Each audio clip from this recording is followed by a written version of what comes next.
Well, hello once again. Welcome to the Queen Amina show. Like I earlier said in my 1 minute vlog sent out to all of you, today is a very special day on this platform. The voice of the woman that you guys have been listening to, blasting everywhere on the internet, fighting for our continent, Africa.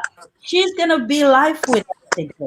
And I appreciate all the questions that have come in, that you guys sent in. I appreciate that. Thank you guys so much for those questions.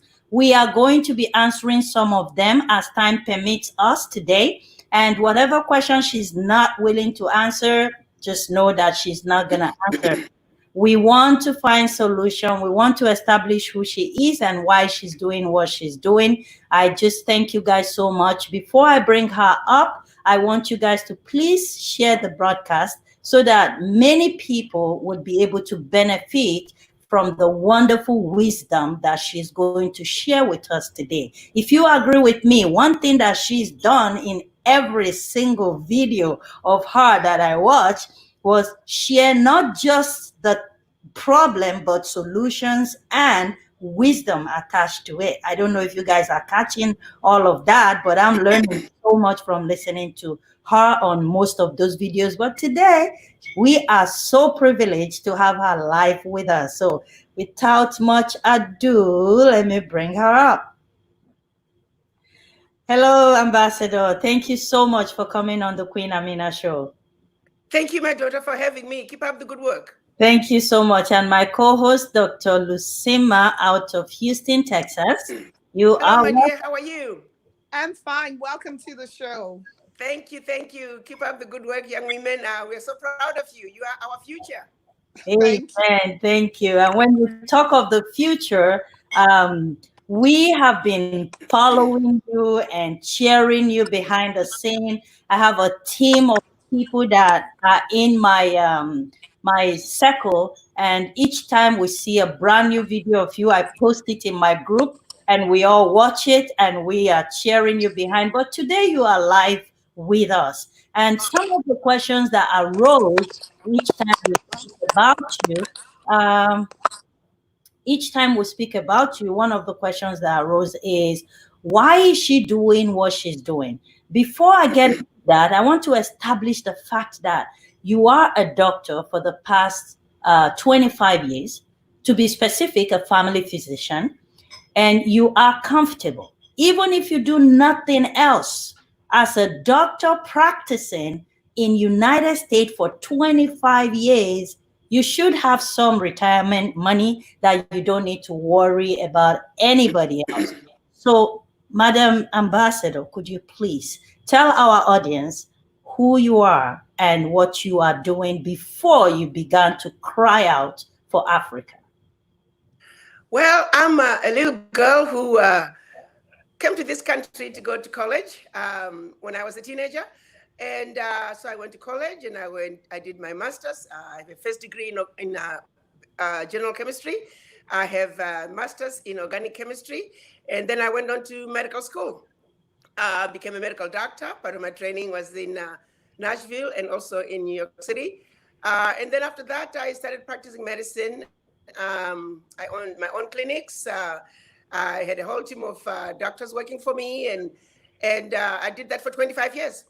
And then out of the blues, I get a phone call. I mean, while I was doing that as well, while I was practicing medicine, I also, the past 10 years, I had put together a team of medical doctors, and we just felt that to whom much is given, much is expected. I had been going to Africa. We would bring medical supplies. We just pulled all our monies together. And I'm not sure if it was through that work, going to Africa with doctors and bringing medical supplies that maybe some people began to see me. But I just know that I got a phone call in the middle of the night, and I was asked to see if I could come to Washington and be the African Union ambassador to the United States. It came right off of the blues. I mean, I'm a medical doctor. What do I know about diplomacy? And so it was really a curveball that was thrown at me. And I went to Washington really reluctantly, to be very honest with you, because I didn't know what difference I could make. I'm a medical doctor. We get, immediate gratification. Patients come to us with problems. We help them sort through them, and we get results. Most of the time we get results, and we celebrate. Every now and then we lose a patient, but by and large, we have a very dynamic life. We operate at very high functioning levels at all times. You can't afford to be down because you could get a call from your patient in an emergency room in Timbuktu, in Honolulu, in the middle of the night, and you have to be up and be able to talk to that doctor and advise them on what issues are with your patient. So I was living a very high functioning life, and I wasn't sure if diplomacy would be a thing for me, because to me, you get an issue that might take you 2 years, 5 years to solve. I didn't think that was me. I'm a type A personality. I'm a go-getter. I want results. I'm a roll up your sleeve kind of girl and get it done. I tell my young ladies when I'm mentoring them that if this world was a beehive, I definitely could not be a queen, because I need to work. I need to get my hands dirty. I need results. So I went to Washington thinking, I'm just going to check it out of respect for the chairperson who appointed me.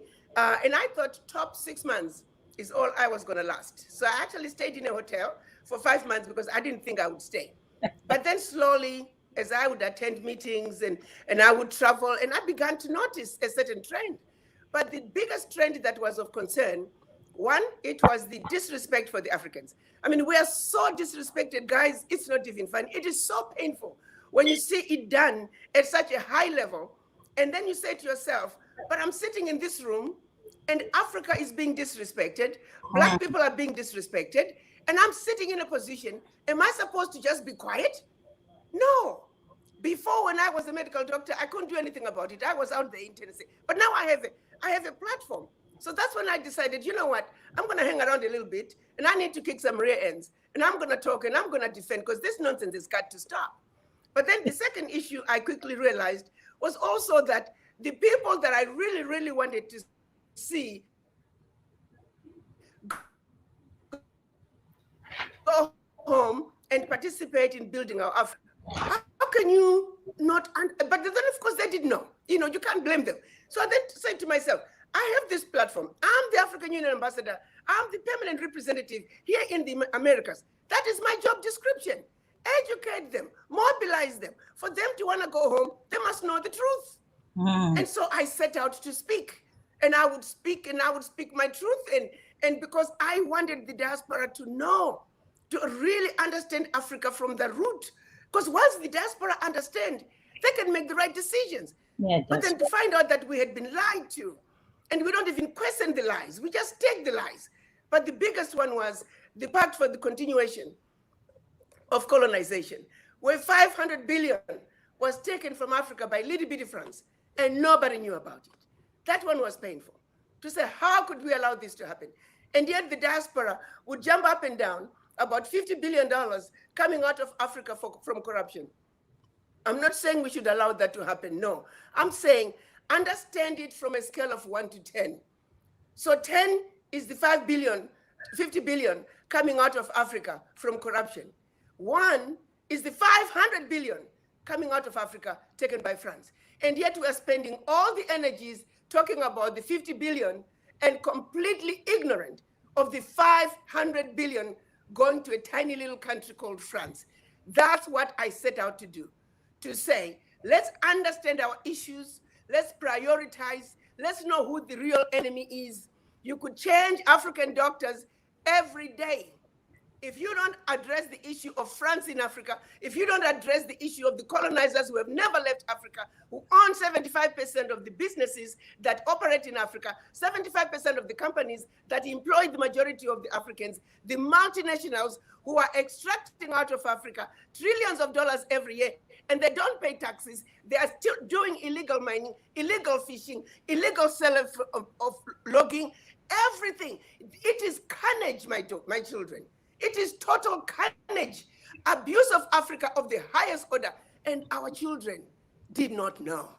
Wow. Are you with me? Yes. Our children did not know. So I wanted to arm our children with knowledge. As an elder, I have a responsibility to talk to you young ladies. and say, children, this is really what's going on. You remember the elders in the village when they talk to you? Yes. They tell you what is really going on. Yes. And so I decided, as an elder, I have a responsibility to let every Black person know, every African know what is really going on. So when we go to fight for Africa, we are fighting from the right front. We are not fighting where we are following the shiny object, when the real issues are in the opposite direction. We are constantly being thrown shiny object, and we follow the shiny object while running away from the real issues so they can stay behind and continue to exploit us. That is my mission, and I will do it till I die. Because the children of Africa, that is the only way. When they have knowledge, they understand what is going on, they can make the right decisions. Do not be manipulated by those who have sought out to brainwash us for centuries, and they have succeeded. Sadly, now they are using us as the instrument of our own self-destruction. Yes. We get thrown a shiny object, we run off here making noise when the real issues are here. They do not want a stable Africa. Let's make that very clear. They are funding terrorism in Africa. They are funding terrorism. And then during the day, they're negotiating with the heads of states. They say, oh, we are protecting the country. Nonsense. You are the one who are funding the terrorists. That's why you want us to keep fighting so you can continue to exploit us. We must know that. We must understand Africa. When we understand Africa, we can make the right decisions, especially you young people. It is your world, and you deserve to understand it, and you deserve to enjoy it fully. There's nothing in it for me. I've lived my life. I have lived my life. But I'm certainly saying my children should live better. My grandkids should live better. I have a cute little granddaughter. Aww. And she keeps me going. I look at her and I'm saying, her life has got to be better. Okay? Amen. Her life is going to be better. Amen. And that's why I do what I do. Because Amen. I know what I want for my granddaughter is what millions of grandmothers there want for their granddaughters. What happened to George Floyd cannot happen again. It cannot happen again. But it underscores the basic disrespect for Black lives. Because when it's all said and done, to them, we do not matter. Thank you so much, Madam Ambassador. One thing that I notice is you are fearless. And the word fearless does not exist in our society today. Everybody is afraid to speak.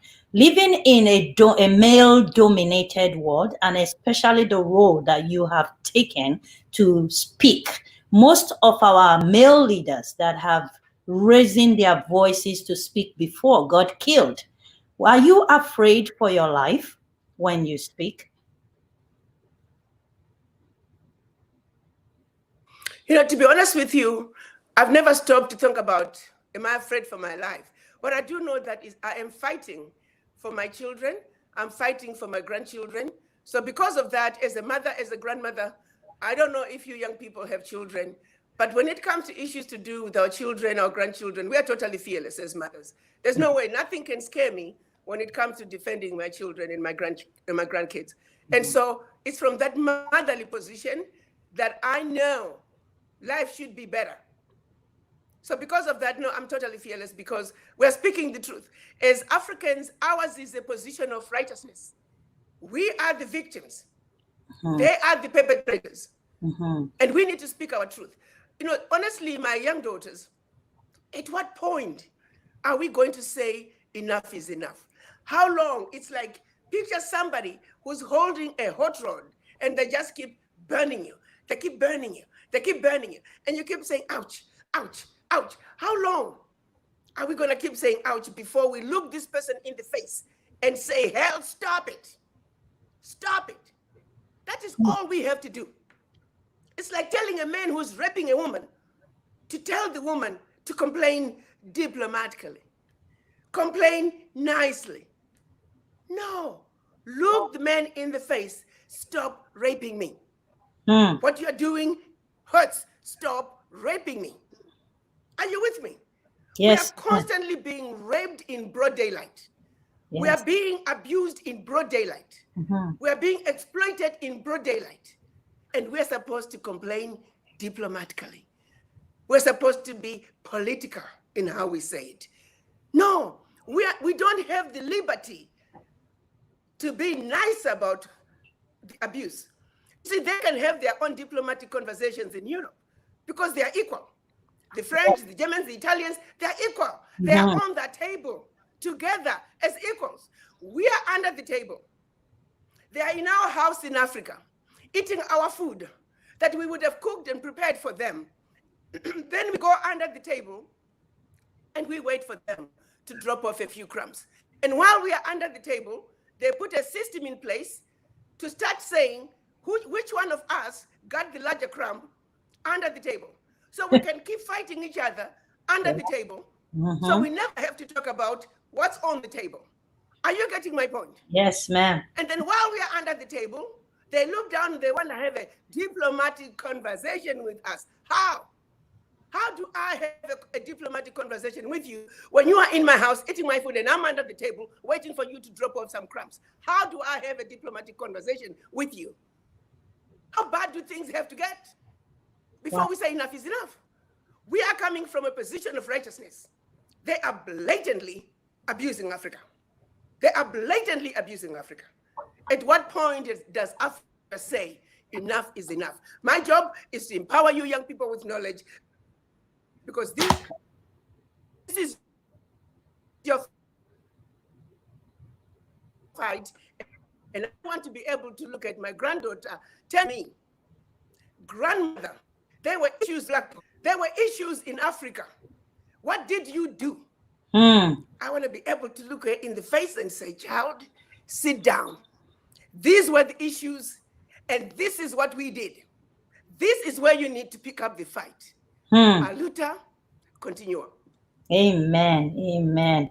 Thank you so much, Madam Ambassador. Your voice is heard around the world loud and clear. Your vision is very precise. You are consistent. We hear you.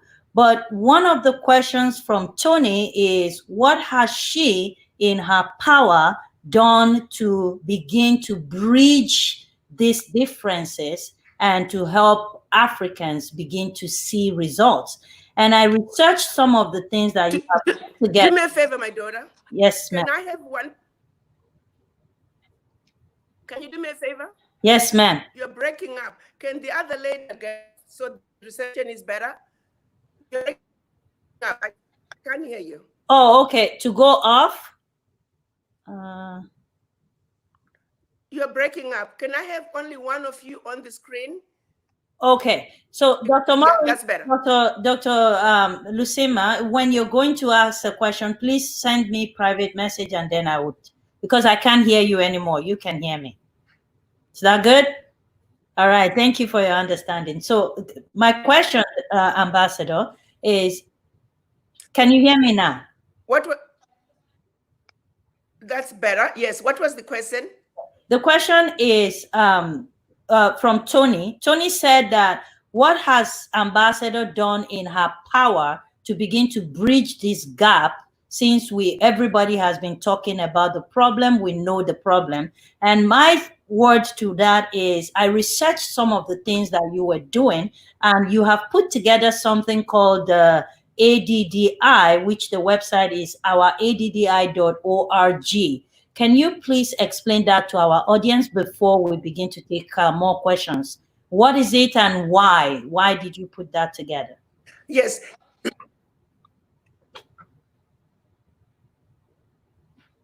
Yes, ADDI, the reason I put together ADDI is the realization that as African diaspora, we are scattered. The bottom line is the capacity, the intellectual capacity that Africa needs to build a sustainable Africa we want is in the diaspora. The brain drain that has occurred over the years has got to be reversed. The reality is the migration of Africans out of the continent started with slavery. Many Africans were brought across the Atlantic. And then we have the more recent immigrations for people living in search of greener pastures, running away from famine, from wars. But be it as it may, the end result is the capacity that Africa needs is in the diaspora. Let me put things in perspective. There's not a single African country today that has the capacity to build a railway line. There isn't a single African country today that has the capacity to build an airport. How do you expect the country of Malawi to have enough engineers to build an airport out of Malawi? Malawi has to look from outside. Togo has to look from outside. Djibouti has to look from outside. That is the reality for Africa, because Africa is operating in silos. Until we come together as a united continent, an individual country is struggling to build its economy. What is needed is a united African diaspora. Studies have been done to show that what Africa needs is to repatriate its diaspora. Let me give an example of Ghana and Nigeria, and I use them all the time. There are more Ghanaian doctors in the city than in the entire country of Ghana. President Nana, when he first came into office, he really went very aggressively toward healthcare. He renovated all the hospitals. He built some new hospitals, thinking that that way he would improve healthcare. But the reality is, half of those wards are sitting empty, not because there are no patients, but because there are no doctors. There are more Nigerian doctors in Los Angeles than in the entire country of Nigeria. That is the reality. So we need to repatriate the diaspora.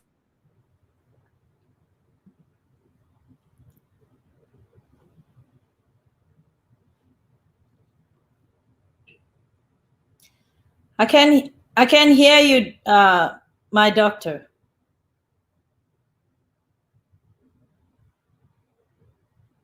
I cannot hear you. Can you hear me?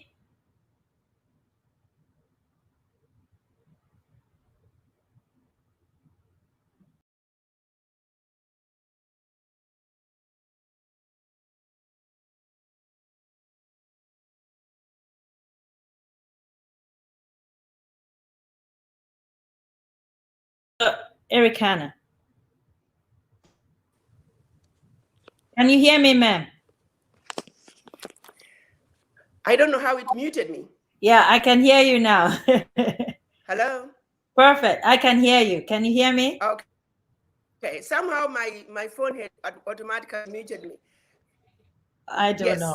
But so yeah, the point I was making was that we need to organize ourselves.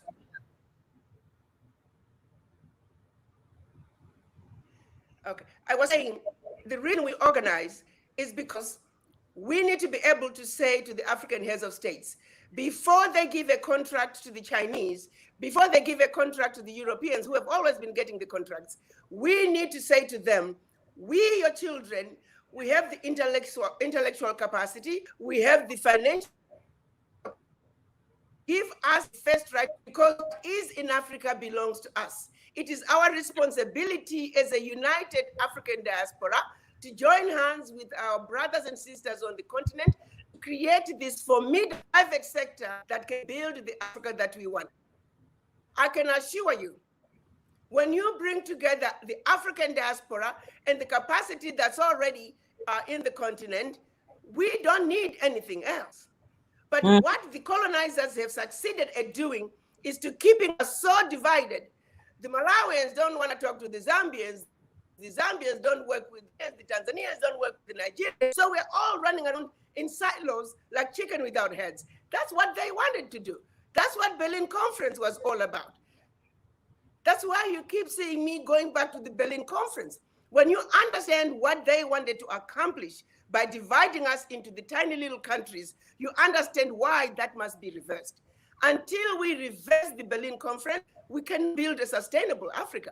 And the people who are supremely qualified and already integrated to some extent are the African diaspora. Because we live here, let's say in the United States. We are not Californians, we are not Floridians, we are Americans. So to some extent, we are a step ahead when it comes to integration. The idea is saying, wake up, children of Africa. If we do not unite, the agenda for the building the continental Africa is going to be hijacked from us by others who are not Africans. I'm here to say to the African diaspora, Africa's wealth belongs to you. It is your heritage. Organize. It belongs to you. One president said to me, he said, Ambassador, what is wrong with the African diaspora? They need to do what the colonizers have been doing for a long time. What Chinese are now doing, they come to Africa, they invest their money, they go back to Europe, they go back to the US, they play golf, while their money is working for them in Africa. They said, what diaspora not understand that? Come to Africa, invest in Africa, in all these continental projects. Go back to America, go back to Europe and play golf just like you. Do you have a problem? So create an environment that all the diaspora can come together. I just want to open opportunities. I just want to open opportunities to say, like the president of Zambia stepped up to the plate. He was supposed to have sent a team of Zambians from the Economic Development Association to show diaspora all investment opportunities in Zambia, to say diaspora have the first right of refusal. Unfortunately, COVID got in the way. But we're going to be doing it again. We're going to go to Zambia in October. September, they're going to come. We're going to travel around the country. We're hoping to visit about 6 countries in the US, letting the diaspora see the opportunities that are available to invest in Africa and have the first pick. That's what ADDI is all about. To say, let the diaspora have the first pick of what belongs to them. We're going to be going from one country to the other, opening ADDI offices and making sure that the diaspora companies that find opportunities, that they succeed at what they do, that they don't run into the red tape that companies don't get when they get to Africa. That's what ADDI is all about. It's a bridge that's going to link a united African diaspora into Africa in a way that is going to be sustainable, in a way that we are not going to have our brothers at home. Sometimes they're very good at playing games, you know. They get bribed by the Chinese, and next thing you know, they're not talking. We're saying, no, we're not playing that game. We're going to go straight in. We're going to work directly with the president, and we're going to let the heads of states know that we're not paying anybody and bribe.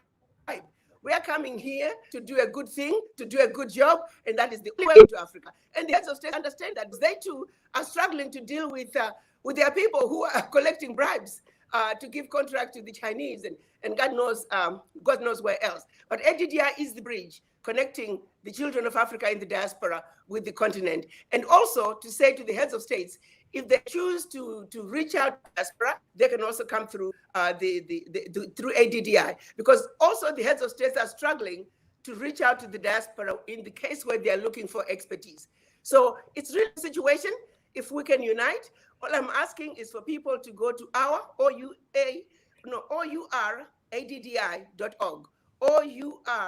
OURADDI.org. We just want to know who you are, your profession, if you're a company, what business are you into, so that when we get the contracts, like when we are going to be going to Zambia, when those contracts are out, we're just going to flood them onto the website for ADDI, and those who have signed up are going to know.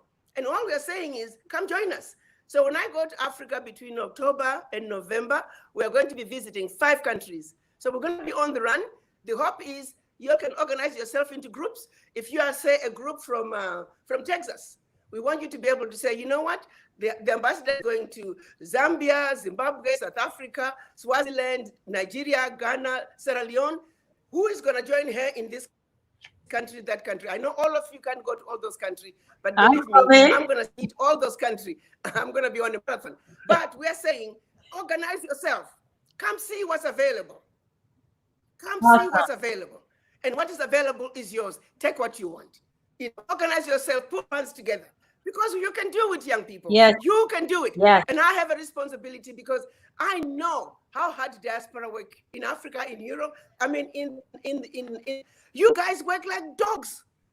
At what end? You work like dogs and you still have nothing. Why should you have nothing when everything you need is in Africa? Pull money together. Go on a diamond mine. Go on gold mine. Because you can do it. That's how they're getting rich. They go to Africa with nothing, they come back rich. I have seen it with my own eyes. And I'm only saying, whatever they're doing, you should be doing. Because that wealth belongs to you. You are the true inheritors of what is not with me. I look at you, I see your own granddaughter. Because when my own granddaughter is old enough to be your age, I need you to be able to hold her hand and pick her up. Amen. Are you with me? Yes. So if I don't empower you, then I'm not empowering my granddaughter. When my granddaughter is going to be needing help, I'm going to be long gone. That's right. But I'll count on you. Be a better place than people. And that is the thinking we all must have. We must think 20 years from now, 50 years from now, 100 years from now. Not tomorrow like we always do as Black people. We only worry about what you think this now. Let's have a legacy of empowered Black people. Let's leave a legacy of an empowered race. Let's take Africa to its former glory. Besides, you young people, like I always remind you, you are the responsible party for humanity as we know it. Without a Black woman, there would not be humanity as we know it. You gave birth to the first human being. Civilization as we know it began in Africa. Are we teaching our children that? No, we're not. It's in our history books. Wow. So we are here to empower. As an elder, I'm here to share with you what I know. And the rest is up to you. You got to walk the walk, children. You have to walk the walk. To open the path. Yes. My job is to open the doors. That's but you have to walk the walk. Thank you so much, Madam Ambassador. I honestly, personally, I do not take this moment for granted at all, because I have a 20 years old and a 16 years old myself, and I fear for their future, considering and looking and watching everything that is going on. I left Africa because I left my country, Nigeria, because I was taught that greener pastures is out in the West. So is many other people like me that have come out to the West, which the reality is the opposite. You know, why do we come out here and then start going back home to invest if this place is better than where we came from? But I just want to really appreciate you. The ADDI, probably I'm going to say here that if we have the opportunity to open an office right here in Canada for the diaspora, count me number one. I would put the team together and we would open that office here. We just need to understand more, which I'm going to talk to you maybe after the broadcast, and we would establish that, because more than anything, what I want is my children to be able to return back home. This is not their home. Their home is Africa, where I came from, where their dad came from. They will only come out here for vacation if they want to. But I want them to know that Africa is the place to stay. So thank you, thank you, thank you. I have a question from here. I think my co-host... No, you are quite right, my daughter. And I think that we're counting... I was getting ready to say, your idea of opening an ADDI office in Canada is very welcome. As a matter of fact, your listeners, if there are any that are anywhere on whatever part of the world, and you want to open an ADDI office, by all means, please, we are counting on everyone. But we want to open as many offices as we can. You people out of Europe, but we want as many offices as we can, because everybody must hear the word. It's really going to be an easy thing. The more people we have together, it's going to be easier to move in, and everybody will participate. There will be an opportunity for everyone. Our continent is endowed with amazing wealth. The only thing left is for us to come together. So yes, absolutely. We would love for you to open an ADDI office in Canada and as many other places. So if there are any listeners who want to open ADDI offices, please reach out to us. Awesome. We're very open to working with you. I am going to read this out. My co-hosts have a question for you. And before I bring her up, this is from 1835. So guys, those of you that sent me questions about, we are talking, what is the solution? Did this just started? The answer is no. 1835 by Lord Macaulay. He was a former British member of parliament, the 2nd of February in 1835. Here is what he said, in quotes: I have traveled across the length and breadth of Africa, and I have not seen one person who is a beggar, who is a thief. Such wealth I have seen in this country, such high moral values, people of such caliber that I do not think we would ever conquer this country. This is a white man speaking about Africa, guys. Then he went on to say, unless we break the very backbone of this nation, which is her spiritual and cultural heritage, and therefore I propose that we replace her old and ancient education system, her culture. For if the Africans think that all that is foreign and English is good and greater than their own, they will lose their self-esteem, their native culture, and they will become what we want them, a truly dominated nation. I didn't make it up, guys. So our mother here is fighting for what she believes and know that has been ravaging our continent, Africa, for years before she was born. So those people sending me so silly questions saying she is working on this because of some selfish agenda, I want to join hands with her to say, wake up. Your continent has been taken over years before you were born. Thank God for the 21st century Martin Luther King in a female body. All we need to do is to support her voice so that we can enjoy what God has given to us years ago that these people saw and took away from us. Anyways, I don't want to get upset. I'm the interviewer, so I need to stay. I need to stay contained. Let me bring our my co-host up. Let her answer the. I know what you mean. It's very difficult. It's very difficult to not get upset. I know. Go ahead, Dr. Lucima, before I take questions from the audience. I said it's difficult to setting.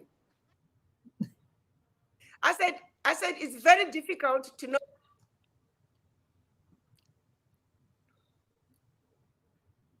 Dr. Lucima, you need to unmute yourself.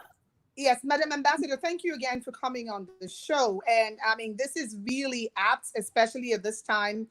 For me, I have a 26-year-old son. I have 4 sons, and the education that your program will provide for them about, opportunities in Africa is invaluable. My question for you is about leadership in our African countries. And I'm wondering, the ADDI, what are some practical strategies that you have put in place? Because I heard you talk about organizing diaspora, providing information for diaspora. What are some practical strategies that you're putting in place to for capacity building, for some of our African leaders and politicians? You may agree that some of them are clueless about the science and the practice of effective governance. So while we are organizing as diaspora, what are we doing to make sure that we are also investing in capacity building for our leaders?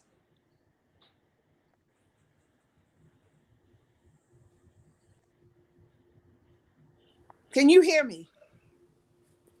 I think there's a delay in transmission. I did not. She was breaking so much. I did not hear her. Queen, can you? Hey, let me get.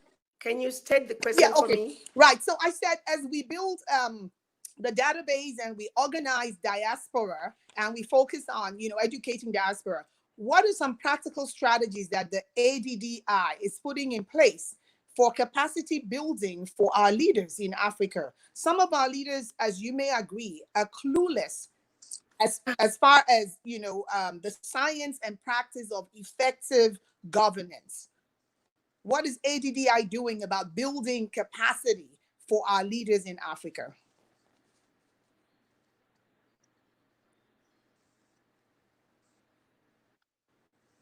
Well, I'm hoping I understood your question, because you're still breaking quite a bit. When it comes to leadership, my general feeling is a leader is as good as the people around them.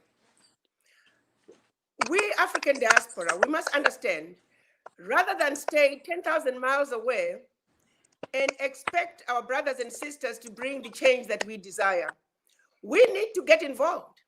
You look at even diaspora in this country, in my case, in the United States, you and I, my sister, are we supporting each other to run into positions of power? Are we supporting each other as you see diaspora running for representatives in their states, running for city council in their cities where they live, running for Senate positions in the states where they live? Are we supporting each other? Many of us are citizens of the United States, and we could run for office in this country. But are we organized enough to do that? The question is no.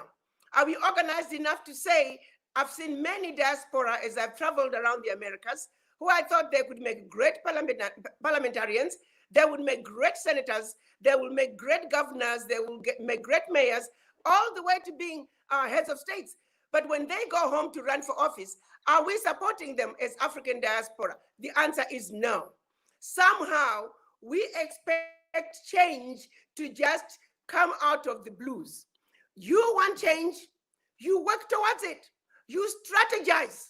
My sister, I need you to be the next president of your country. I need you to be the next governor. I need you to be the next parliamentarian. Because when we flood the continent with diaspora parliamentarians, diaspora senators, diaspora mayors, guess what? Those are the one decisions. That's how you bring change. But somehow we sit thousands of miles away and we shoot complaints at our brothers and sisters on the continent, expect them to fix Africa so it can be what we are used to. How ridiculous is that? Are we even thinking? What is your responsibility? What role are you going to play? What have you done to make things better in Africa? What have you even done to make things better in your own neighborhood that you live in, right here in America? Look at the Indians. You are in Texas. The Indians are building their own Indian communities with their own Indian schools. What's keeping you Africans from doing the same? The largest number of Africans in the United States is in Houston. Are you guys organized in Houston? Even as, what country are you from, my sister? What country are you from? I'm from Nigeria. I'm Nigeria? Nigerian. Yes. Yes. Are you Nigerians organized? Or you are too busy fighting? All the Igbos, all the Yorubas, all this, even as Igbos, you are not organized. What are you talking about? How do you expect people to organize themselves when you do asking them to do what you can do at a scale? Come on, children, let's be serious.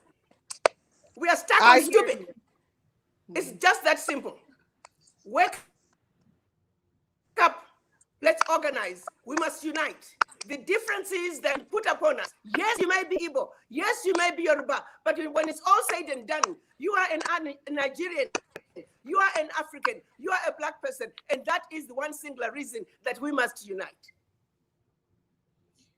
All right. Thank you so much, Madam Ambassador. When you talk of unity, you can hear me, right? Can you hear me, ma'am? I can hear you. Okay, perfect. When you talk of unity, you hear me? Yes. When I can hear you, yes. Okay. When you talk of unity, I can hear you. Okay. When you talk of unity, I am 100% on this one with you. The thing is, how can we begin to educate our Black people to begin to know that we cannot keep running away from each other? I watched in one of your video that what you were saying about the fact that when a Black man wants to buy something, let's say, for example, I have my daughter's birthday party, the first thing I would think about is let's go to Chinese buffet. I am a victim of that. I want to buy something and I know a Black sister owns a store that sells it. I'd rather go and order it. You're breaking up too much. Okay, let me, is it better?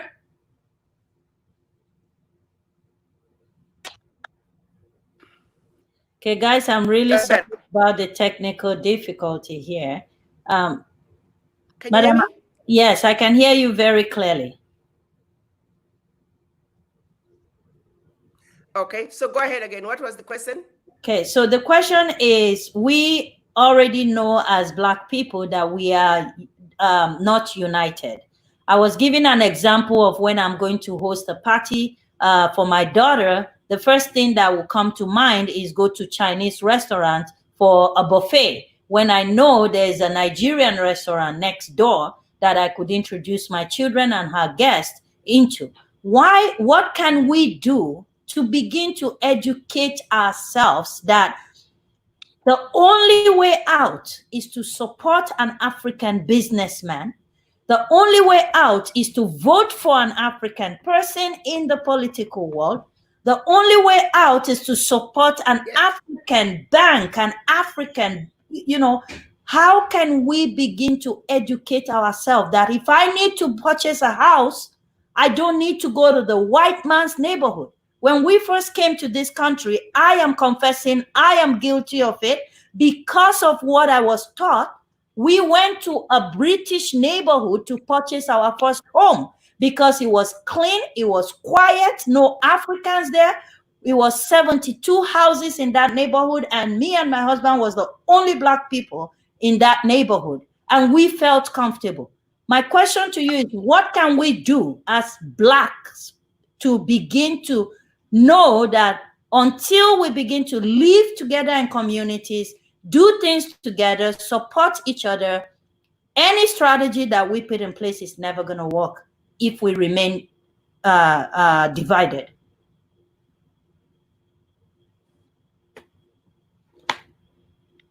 You have hit it, my daughter. You have hit the nail in the head. But you see, as a medical doctor, I often say, unless you know you're sick, how do you go to the doctor? That's right. You know what I mean? Mm-hmm. And quite often we are sick. We're suffering from the legacy of slavery and the legacy of colonization. Some of you, for example, yourself being the only Black person in your neighborhood, I've seen many Africans who will proudly say, oh yeah, we're the only Black family in our neighborhood. Yeah. And it's like something to be proud of. No. Other races would not like it. They feel better, more of their own neighborhood. You see what I mean? So we are sick and we don't even know that we are sick. So what you are doing, even with this platform, my daughter, you have no idea. You are doing a big service to the Africans. You are waking them up. You are creating a platform for these conversations to take place. Thank you. So to you, I say, you are doing your part. Yes. You are doing your part in waking people up. Picture yourself as running around Houston or Canada, waking people up. Wake up, Africa. Wake up. You're African. Amen. Wake up. Wake up. This is what's really going on. Wake up. That's what you're doing. Amen. That is what's needed. Our people need to know that we are fast asleep. We need to wake up. Wow. Our people need to know that we have been controlled, that we are riding somebody else's train, going towards somebody else's agenda to accomplish somebody else. Get off that train. Yeah. Yours. Yeah. On train. Ride your own train, which is going in the opposite direction. The train that has your agenda. The train that ultimately will take care of not only you, but your children, your grandchildren, and generations to come. We need to wake up. We own nothing in the world, my daughter. We own nothing. Let me be real here. We stay here, and one president put it very nicely to me. He said, my sister, you live in their hotels, you stay in their hotels where you are. Yeah. You ride in their aeroplanes. Yeah. You come to Africa, you still live in their hotels, you still ride in their own planes. And then this is what gets even worse. When you get to Africa, you walk into a restaurant, you sit down to eat. As soon as a white person comes next to you, your own little sister, daughter, they leave you to rush and go wait on the white man. Yeah. Are you with me? Yes, ma'am. How stupid can we be? Are you with me? We are even discriminated by our own brothers and sisters on the continent because we've been programmed to believe that white is better, black is. So they don't even realize to save your own sister, you are actually denying yourself. But I can take it even deeper level, my daughter. When you look at it, the more I try to look and say, how did we get here as Black people? And I keep going back to my country of Zimbabwe. And I remember, of course, you know, the British did not come to Zimbabwe until 1896. Prior to that, we had our own gods that we worshiped to, and they had no color. We knew about we could intermediaries. If you wanted to pray for the rains, if you wanted to pray for this and pray for that, we had intermediaries that we went through. They had no color because we knew there was a higher power that we could not just communicate with directly. Our intermediaries, they had no color. Then the British came and the missionaries came. They taught us about Jesus Christ, who they say was white. They taught us about the angels, who they said they are white. They said you must wear white to get married. You must wear white to christen your child and give them an English name. Your child could not be baptized with a vernacular name. It had to be a British name. And then they turned around and say, oh, you see, my daughter, you see a white piece of paper, which is white.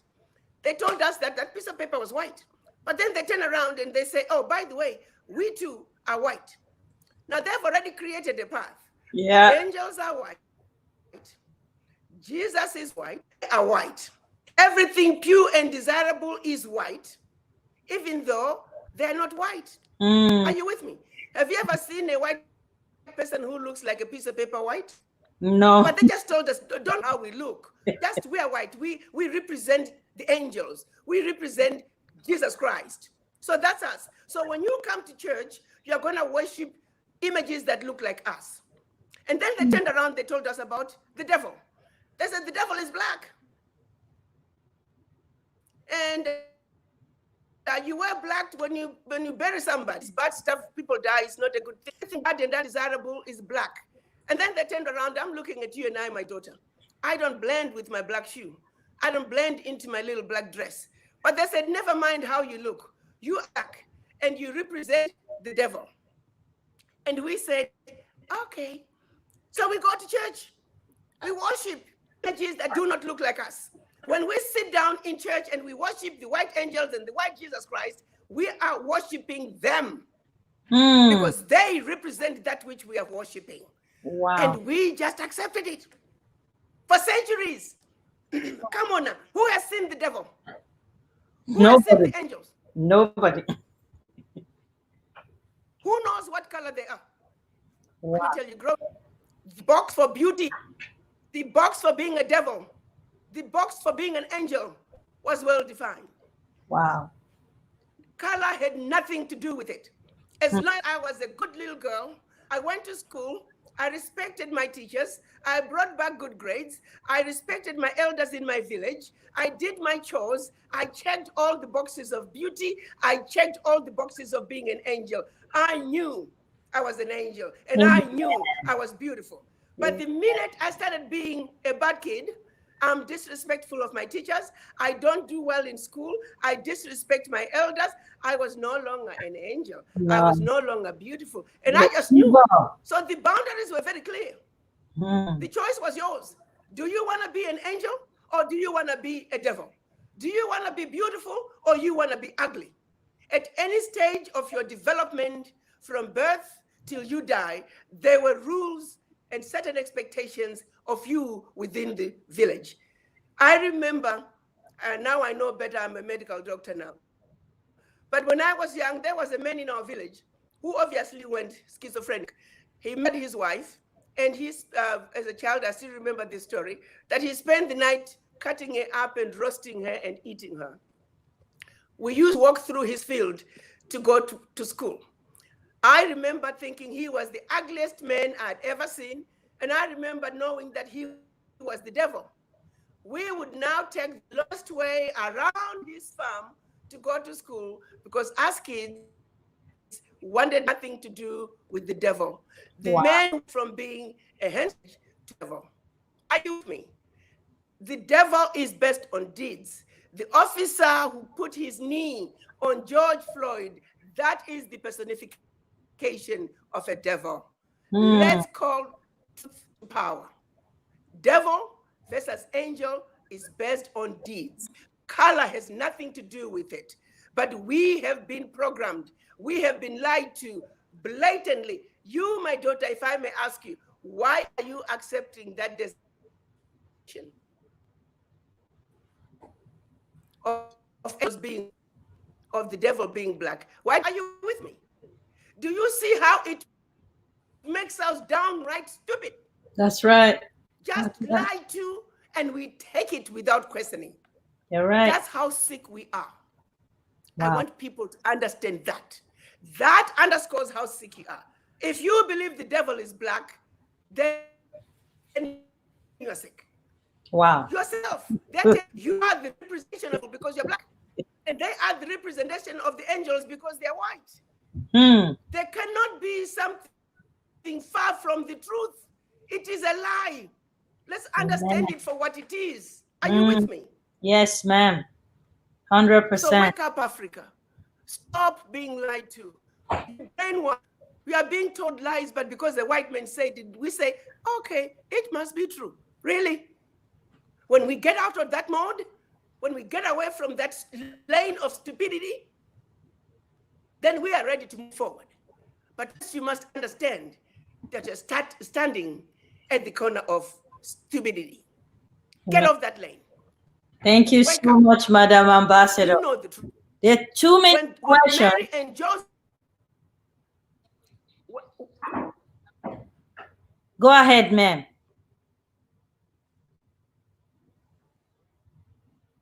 No, I was just finishing the story about the lies, giving a biblical example to say when Mary and Joseph were running away from King Herod, they were told to go to Egypt.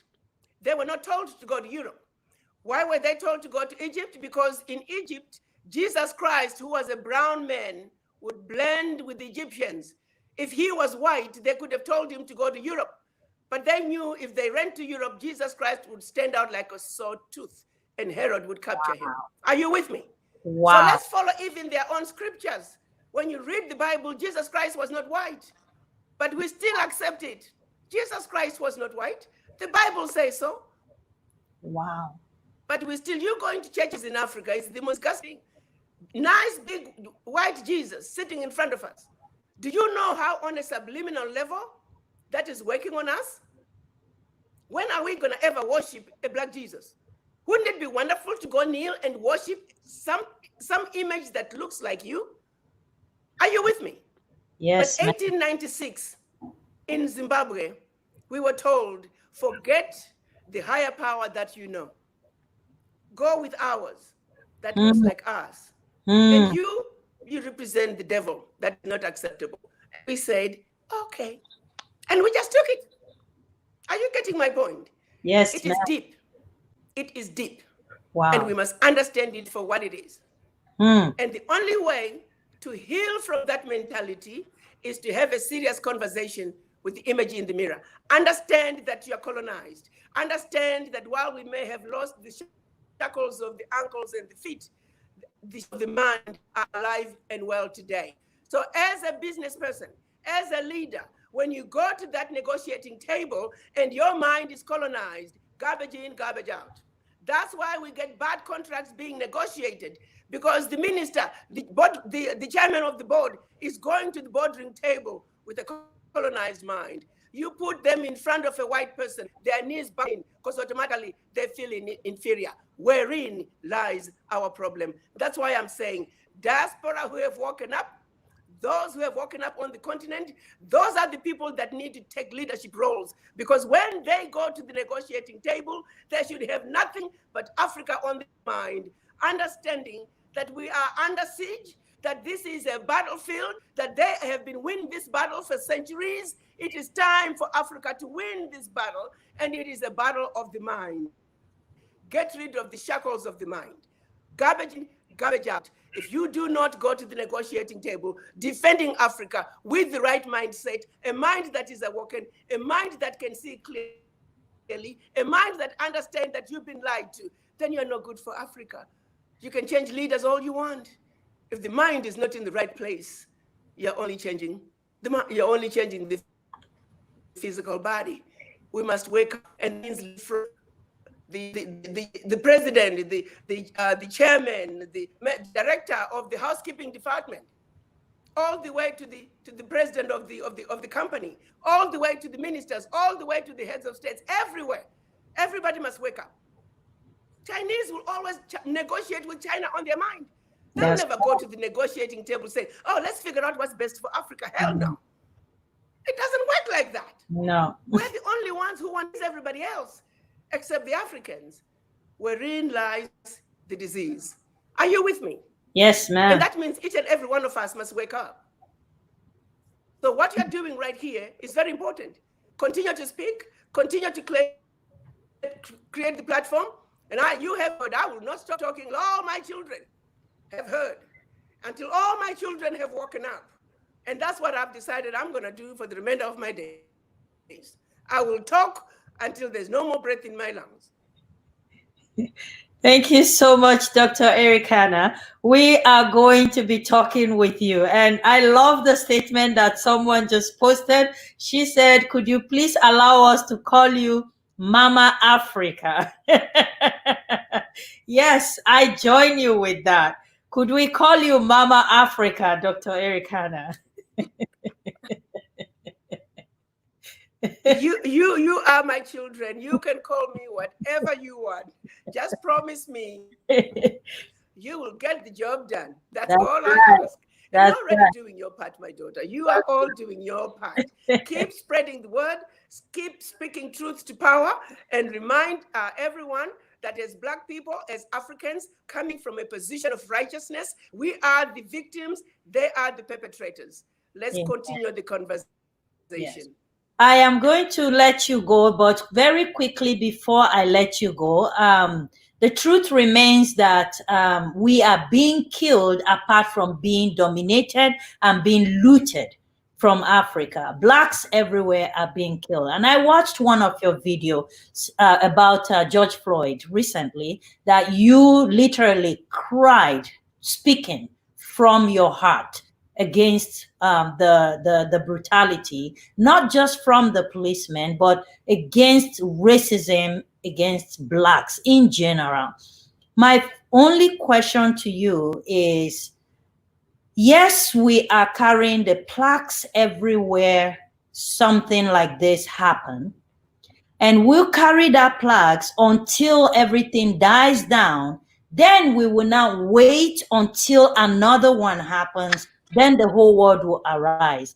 How can we continue to carry that plaque even when something tragic did not happen, until the people, the policymakers, hears us? What are some of the advices from you that we should be doing together as Africans, so that we don't wait until something terrible happens before we all start coming back out? How can we continue to sound our voice against racism? Well, again, it goes back to the conversation we had earlier. It's about unity, unity, and unity. And you're quite right. Something like this happened to George Floyd. People demonstrate, and after a while, it all dies down till the next Black man. I've sat down. This has been very, it's really been a moment of reflection and trying to understand what is it about us Black people that we have done as a race to be hated so much. We are the origin of humanity. We women, we gave birth to the first human being. Without the Black woman, there would not be any other race. We have served the white men, starting with the settlers coming to Africa 600 years ago. They stole from us. They took our possessions. They took our intellectual property. They destroyed our civilizations. We have worked them for free. They have taken our children out of Africa as slaves. They have abused them. They have tortured them. They have raped them. They have lynched them. And that, even after slavery was over, they continued to lynch them. They continued to use all kinds of schemes to keep the Black race institutionalized racism, blocking us opportunities to own homes, to own those pillars of society that will give us a leg. So economically, put in place systems to keep us from moving forward as Black people, not only in the Americas, not only in Europe, but even on the continent. When they did the Berlin Conference, that was, when it's all said and done, the Berlin Conference is about economics. African countries were not able to trade with each other because you are a sovereign nation. Picture a guy in Malawi and a guy in Togo trying to trade with each other. How do you convert a Malawi kwacha to a sefa? How do you convert a Malawi kwacha to a Nigerian naira? It doesn't work. It's a lot easier to convert your Malawi kwacha to a dollar or to a euro. So this was all done by design to create these little economies that are constantly chasing their tails. It is all by design. Without economic development, there is no development. We will forever be beggars. Because we're little economies, the big powers come to negotiate with the little companies. How does Togo, how does Central African Republic, how does Niger, as little countries individually, negotiate with China, negotiate with India, negotiate with the European Union? Now they all come together, negotiate with the US. It is ridiculous. It is insanity of the highest order. But that was done by the Berlin Conference to make sure that we will never win. And then, of course, the Pact for the Continuation of Colonialism, they even say, if there should be a war, neighboring countries, not alliance. I mean, at every level, which is why I keep saying, let's know our history and know the games that are being played. So until we recover from that, until we come together, we will forever be serving the white men. Wow. We are serving them even in our own continent of Africa. Yes. They are stealing our raw material and creating jobs for their people in their countries. If we were to just add value to a fraction of natural resources coming out of Africa, we will get rid of the high unemployment rate in our youth. Something so simple. But because we're negotiating as little countries, we get beaten up on this trade situation. You know, so if they don't get the deal that they want from you in Botswana, they'll just go over to Lesotho. They'll just go over to DRC. They just go to another country.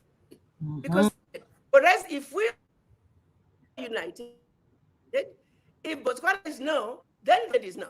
Are you with me? But they know that's not the case. They still have 54 other choices to go and play games. And we have been playing these games for so long, and we keep playing. So the question I have is, as a race, we have given to white people for so long. We have waited on them. They have done everything they could to keep us down, and still we rise. The question is, to what end? White men, we have served you. We have probably been the most loyal to you. To this day, even now, we are majority of us are just your workers. We go to school, we get educated so we can work for you. And then the money that you pay us, in less than a week or two, is back into your bank. Yeah. Because we don't own banks. We are just consumers. We are workers and we are consumers. We are workers and we are consumers. That's it. Wow. So they continue to win on this economic game. Are you getting my point? Yes, ma'am. So yes, to the white men I say, when are you going to set us free? You have had us for centuries. When will you let us free? Let the children of Africa go. We deserve economic empowerment. We deserve what your children deserve as well. It's happening outside Africa, and they come to Africa. Well, in Africa, they've been doing it. They've never let Africa go. They've never let the African economy go. They are still very much of the African economy. The countries got their quote-unquote political independence in the 60s, 50s, and 60s, but what we never got was economic liberation. And that economic liberation is not going to be handed to us on a silver platter. We just have to take it. And the way we take it is through our unity and waking up and saying, we are no longer going to play your game. We understand the game, enough is enough. So it was refreshing, actually, to see so many white people come to the streets and support us against the injustices and the brutality of Black people, against Black people by the police. So it was refreshing to see white people come in the numbers that they did. So we hope that this is a turning point where we now have a critical mass of people who understand, regardless of your color, this world belongs to all of us. That's and we right. must enjoy it equally. But importantly, for me, as mother and grandmother, I look at my grandkids. I need them to enjoy this world freely white people should feel the same way. They want their children to also enjoy this world freely. Nothing to do with color. 99.99% internally, we are the same. We are made up of the same DNA. We are different by a minute. So it behooves the white people to really sit and educate their children and get rid of these racial elements. We are all equal, said and done. I want my black granddaughter to grow up having white friends and the white friends understanding that she may be a different skin color, but when it's all said and done, they are all the same. We need to create such a world for our children. Both us, black grandmothers, white grandmothers, black mothers, white, we have a responsibility to create that world for our children. Because it is when we reach that kind of a world that our children are really going to enjoy the earth. This is their inheritance. Earth belongs to all of us. Wow. And we have a responsibility. So to the mothers, I say, start with your children, educate them. To the black mothers, start with your children, educate them. Race has no place on earth. Bigotry has no place on earth. Racism has no place on earth. And it starts with us mothers. It starts with us grandmothers. We are the first educators. Let's teach our children. Hate, racism has no place on earth. Thank you so much, Madam Ambassador. One thing that I would promise you that from this video you have given me, personally, I can speak for myself, and some few strong women that I have around me, you have given us some work to do, and we would get back to you. ADDI will be established in Canada. We are physically here. We have a team. We're going to work on it. We want more education and more information from your office to guide us on how to duplicate the ADDI office right here in Canada. Another thing I will promise you is your voice is not going to remain alone from this moment. Go ahead.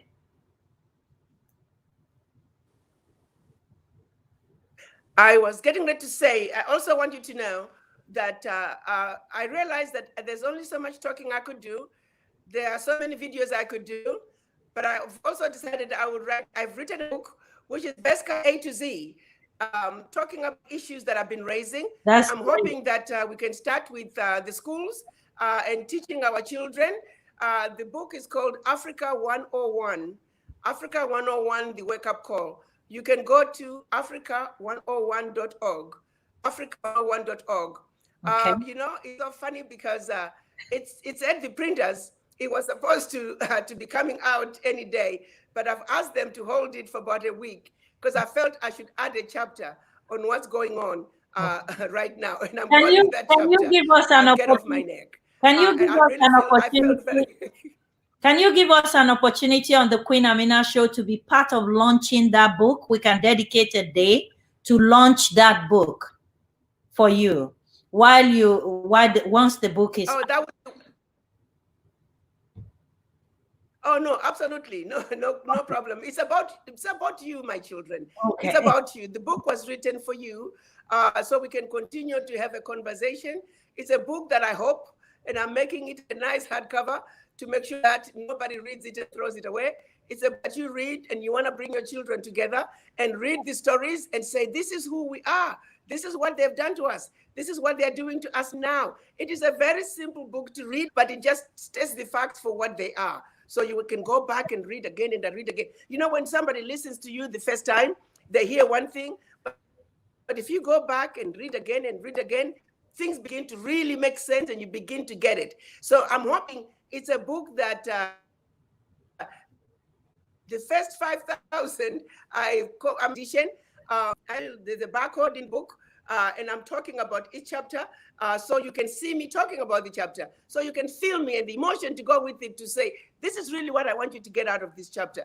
I want it to be interactive because I want people to know Once we know, nobody can mess with us. Nobody can mess with us. So yeah, I've already finished the chapter that's called Get Off because this week has been really difficult trying to deal with, the callousness, the manner in which George was killed. I still can't get over that police officer, the way he was just so comfortable, hands in his pocket, like no big deal, while committing murder. I don't care what they say. George died on that street. Yes. George died on that street. Yes. And let me tell you something. If they insist that George died in the hospital, then we need to sue the paramedics, to sue the police officer. If George was still alive, why did they not start CPR? Why did they not give him oxygen? And keep him alive. If he died in the hospital and you told us that he had no pulse on the street, why was CPR not started?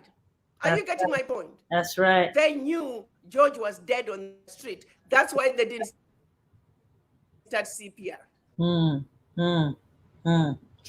Wow. Madam Ambassador, thank you so much for your time with us. Before I let you go, I'm going to landscape you. There's so many questions. If we sit here, we're going to stay the next 2 hours. And I understand how busy your time is. So I will not do that to you. But before you go, I know you're doing a project called the Wakanda Village. I actually spoke to someone here before I even spoke to you and figured out what you were doing. The organization has a 78 acres of land here in Canada, and they were planning to do something similar called the Wakanda Village. So could you tell us a little bit about what that is and, where the project is and what is the benefit for Africa with the Wakanda Village before I let you go, ma'am?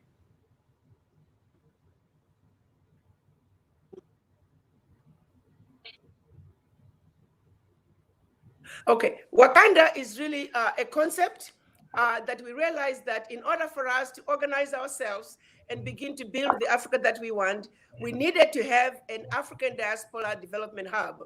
Why the development hub?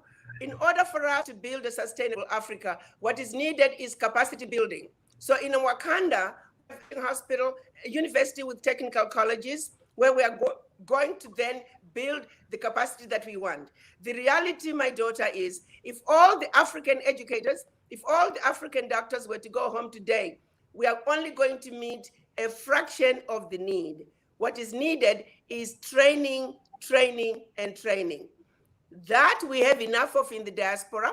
So when we build these developmental hubs, one in each region, that is how we are going to be building a sustainable Africa. So Wakanda is a developmental hub that diaspora can come together and join hands with our brothers and sisters on the continent, and we begin to build, to strategize in building the Africa that we want, where we say the edge, let's strategize and say, Africa, how many doctors are there? How many do we need? At what rate do we need to train these doctors so we can say 20 years from now, access to healthcare in East Africa is no longer a problem. So the African team will be doing the same thing. West African team, Central Africa, and North Africa. We pick up access to how many megawatts of power we have, how many to say now access is a problem. Thank you so much. Tons of does the region need? What pace to go to take from now? Country is important. Very strategic. When we inject the diaspora into the conversation, we have everything that we need to build a sustainable Africa. That is the concept for the Wakanda villages. When we go to Zambia in October, we are going to be doing ground digging for the Wakanda in Zambia. Thank you so much, Madam President.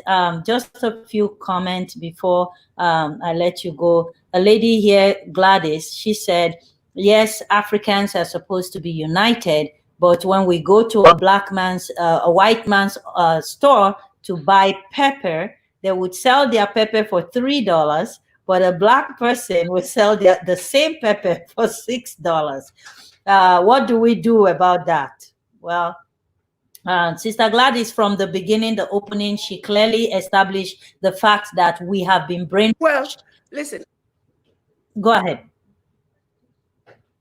Well, if I understand you correctly, you said the white man will sell it for $3 and the black man will sell it for $6. Is that correct? Yes. Was that the question? Yes, ma'am. Okay. Well, I'll say this. It's not a blanket statement. It's not true that every black man, it's not true that every black man will sell it for $6. You'll find that, and you'll also find white people who will cheat you. Please don't make no mistake about that. Africa is a family. No family is complete without a schizophrenic aunt, without an alcoholic uncle, but we love them all the same. Just because there are some bad elements in our family, we don't disown them. Just because there are some crooked Africans, we don't cease to support each other. We don't cease to do the right thing because there are some among us who are not good citizens, who are not good Africans. Those of us who understand the importance of doing the most righteous thing that we can, we continue to move with them and we continue to galvanize them. We hope that the group of the righteous ones, the ones who are committing the right thing for Africa, we start out small, but we hope we continue to grow. We will not stop doing the right thing because there are some among us who are bad. For that brother who chooses to swindle her fellow brother, to them we say, shame on you. Thank you so much, Madam Ambassador. I'm going to bring my co-host here just to say a very big thank you for your time today. And guys, you want to follow Dr. Arikana Chihombori Quao. I hope I'm pronouncing the last name correctly. Go on Instagram. She's live there. She has a YouTube channel. Subscribe to her YouTube channel and click the bell button so you'll be able to get notification on her videos. Her brand new book will be coming out, and we are going to be privileged to be launching this book right here on the Queen Amina Show. Make sure that you are on our addi.org website. Register yourself as an African in the diaspora. It's going to help you out. This is a force that needs to be reckoned with.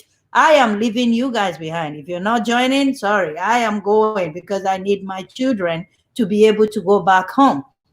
So, Dr. Arikana, God bless you. I thank you very much for your time. What are your final words for our audience today as they're watching you?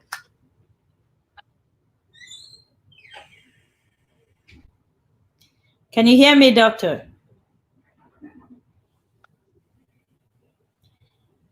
Oh, please, let's not lose her. I want her final words. Okay. The final words to the audience is to say thank you. I hope that you continue to support platforms like this one. Our Queen is doing. Yes, I was saying, I hope to all the African diaspora and all your audiences and friends of Africa, I hope you continue to support programs. Queen is a tremendous job in bringing happen. I hope you can all continue to unite and mobilize each other. And I hope you can also find a reason to go to our addi.org and just sign up. We just want to know where you are, what you do, stand up and be counted.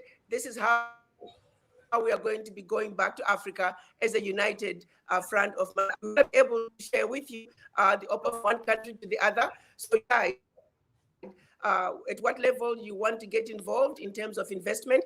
ADDI is about investing in Africa, and we don't want you to be left behind. We will open the doors, and we hope that we know where you are, so we can share with you what opportunities that we have. I also want you to know that July 17 and 18, we're going to be officially launching ADDI. I will be coming back to the Queen and give more information about it, so we can make sure that everybody participating in this launch is going to be a big one. We hope we can mobilize close to 1 million people on that day, become part of this platform. I can also tell that People on the continent are quite excited about ADDI. It's something that that has been needed for a long time. And so let's unite, let's go home, let's join hands and let the world know that Mother Africa's children are saying, let bygones be bygones, that we are now awoken and we will speak with one voice and we will make our Pan-African fathers proud. So wherever they are, Kwame Nkrumah, Haile Selassie, Ben Bella, you name all of them, we want them to do flips in their grave, knowing that which they started in 1963 was not in vain, and that we will complete the job. I will speak with one voice.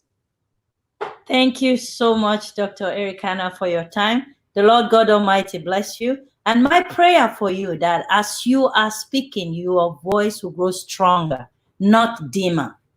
Nobody will be able to shut you down. And we would mobilize to join this one voice, and your dream will come true for Africa this time that you are alive, not when you are gone. You're going to see the dream come to fruition in this life that you are, and your generations yet unborn will remember that they had a grandmother that was fearless and rose up for our continent, Africa. Thank you so much.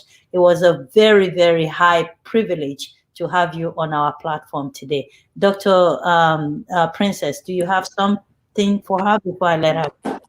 Well, just to say thank you and to say, don't let anybody stop you. You have women behind you. We're watching you. We want to be like you. Yes. Just keep on encouraging us so by not giving up.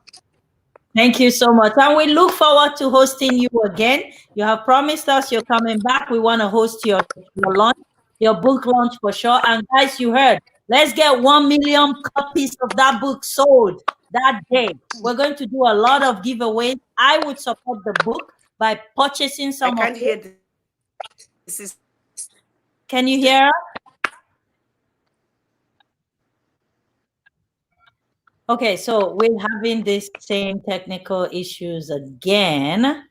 Let me landscape her. Is it better, doctor? Can you hear me? Yep. It's so breaking up.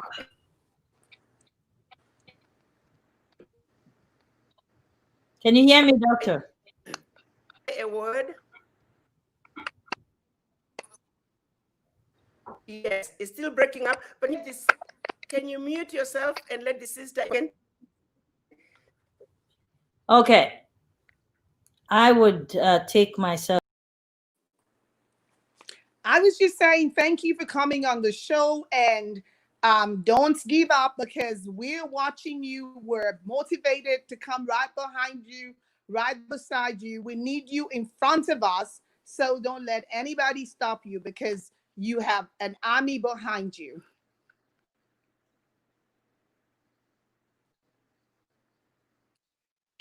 Thank you. Thank you. Thank you.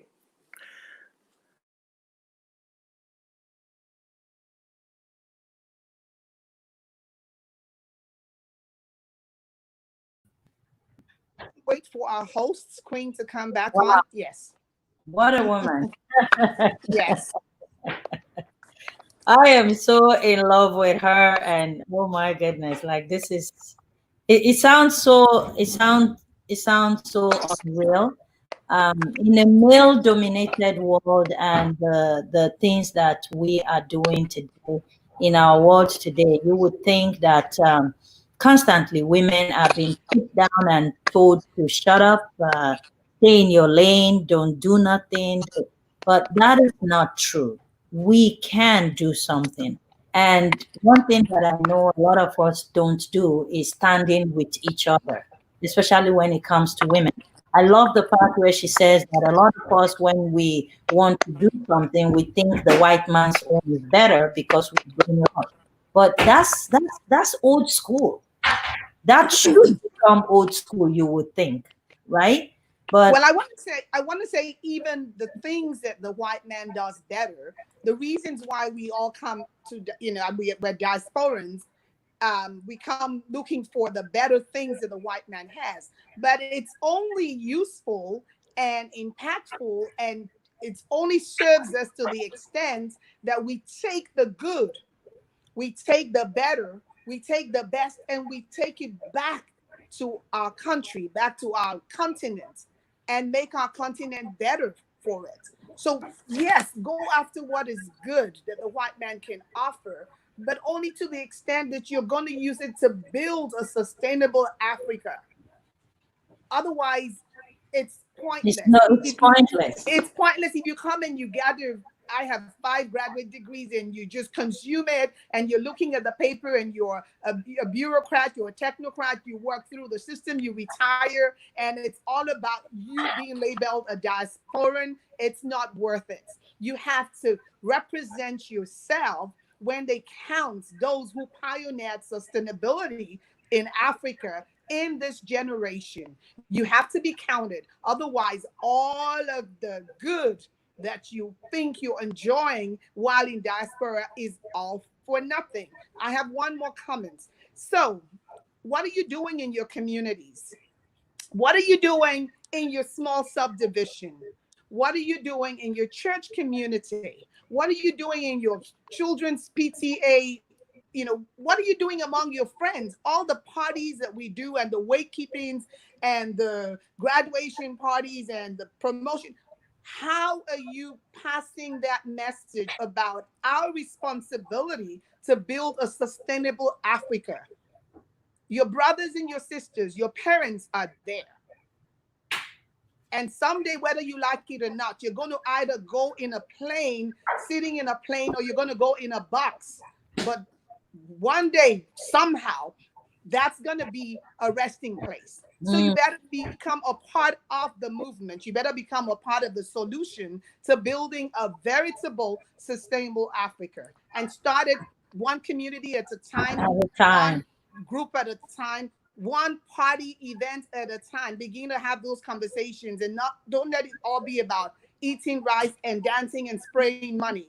Let's begin to do practical things with all of our education and our exposure to make our continent a better place. A better place. Thank you so much, Dr. Lucima. Our time is fast spent. It's almost like 1.5 hours. So I'm going to let you go. I understand you're super busy too, but always a great addition to the Queen Amina Show. God bless you, and thank you for your time. Thank you all for watching. Yes.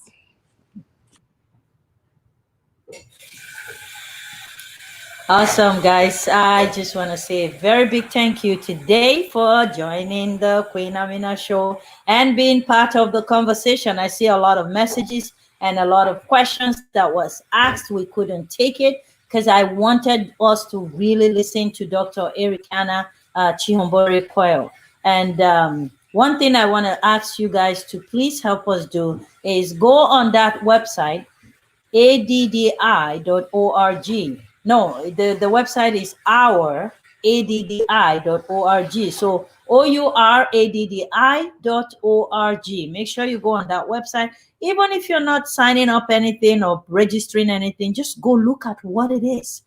Information is power. Knowledge is power when you put it into practice. So please go look at that. And tomorrow we're going to be talking about image. She said something about how we have been brainwashed. So we're going to connect that with our guest tomorrow, Maggie. She's a photographer that is taking photography to a different level. Her photography speaks volumes and speaks loud in everything that she does. So join us tomorrow, 2 p.m. Eastern Standard Time, live on the Queen Amina Show, and let's talk about the power of image. When you look at the mirror, who do you see? Do you see a queen that the white man says you are evil, or you see a queen that the white man cannot tell you who you are?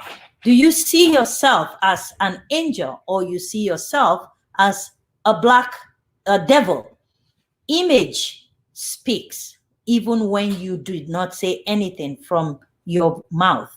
Even when your voice is not speaking anything, your image speaks. So join us tomorrow as we talk about how powerful image can either sell, make, or break you. with Maggie live on the Queen Amina Show. Until tomorrow at 2 p.m. Eastern Standard Time, keep watching the Queen Amina Show and have yourself a wonderful day. One more thing you can do for us is host a watch party so other people can hear Dr. Arikana speak about her passion and her willingness to keep fighting until we get the Africa that we are entitled to.